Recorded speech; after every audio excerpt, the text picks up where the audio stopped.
سلامونه ګرانو کتونکو عقیل مخاطب یم د پېښور نه یو ځل بیا د ساوت ایشیا چې کوم د ریجن دی په کوم کې چې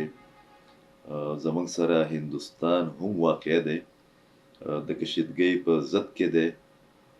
په انډیا کې په یو علاقه کې چې کله په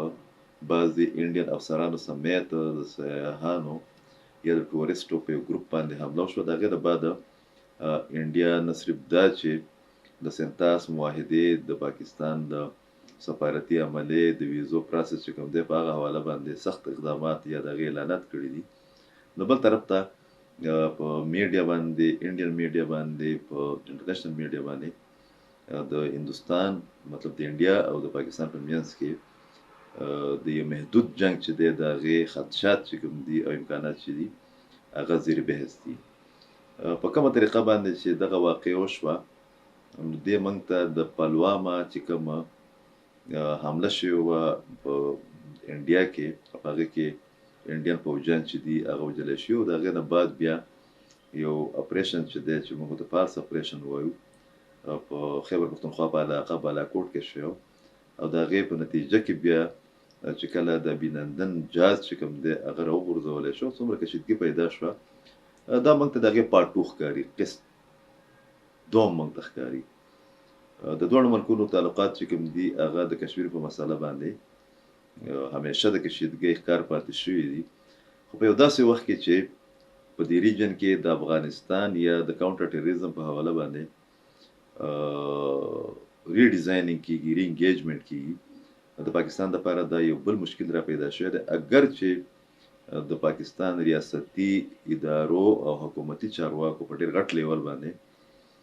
د ممکنه یا د متوقع انډیا نه کاروایی په رد عمل کې د هر قسم له اقدام او د طاقت استعماله باضابطه اعلانات کړي دي.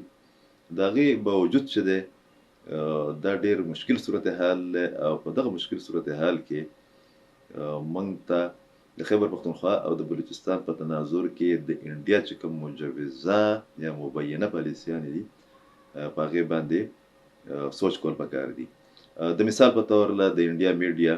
د هغې ماهرین چې کوم دي هغې دا خبره کړې ده چې انډیا له پکار ده دي چې د لشکر طیبه یا جیش محمد یا هغه تنظیمونه چې هغې په کشمیر کې سرګرمي عمل دي د هغو خلاف د کاروای په ځای د پاکستان په فوج باندې ډایرکټ اټیکس وکړي. دویمه خبره هغې دا کوي چې په ډیورن لاین باندې چې کوم د پاکستان فوج د کاونټر ټیرریزم په حواله باندې یا بارډر کراس بارډر ټیرریزم د مخنیوي لپاره تعینات دی مطلب زموږ قبایلي علاقه جات یا خیبر پښتونخوا کو انډیا په کشمیر په بارډر باندې د پنجاب په بارډر باندې پاکستانی فوج انګیج کې د حملو په شکل کې نو هغه به مجبور شي چې د ډیورن لاین نه خپل فوج چې دی هغه د انډیا سرحد ته منتقل کړي او د هغې په نتیجه کې بقول د انډین میډیا او ماهرینو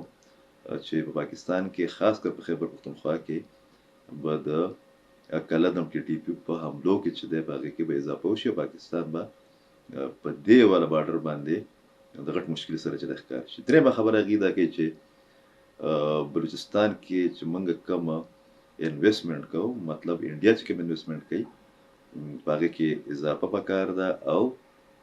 موږ له پکار دا دي انډین وایي چې موږ بي ایل ای او ټي ټي پي دا ټایپ ګروپونه چې کوم دي هغه د پاکستان خلاف ایغ په نیغه باندې په ریاستي کچ باندې د ریاستي پالیسۍ لاندې چې دی هغه سپورټ کړي. د دې درې واړو آپشنز یا امکاناتو یا خدشاتو د پاکستان د سکیورټي سره خو جوړ تعلق دی خو د خیبر پښتونخوا او د بلوچستان حالات چې کوم نهج باندې روان دي د سکیورټي په حواله باندې هغې نوي چیلنجز چې دي هغه پیدا کړي دي. پاکستاني میډیا په دغه تېرو 2-3 ورځو کې ډېر د ذمه دارۍ مظاهره کړې ده د انډیا د میډیا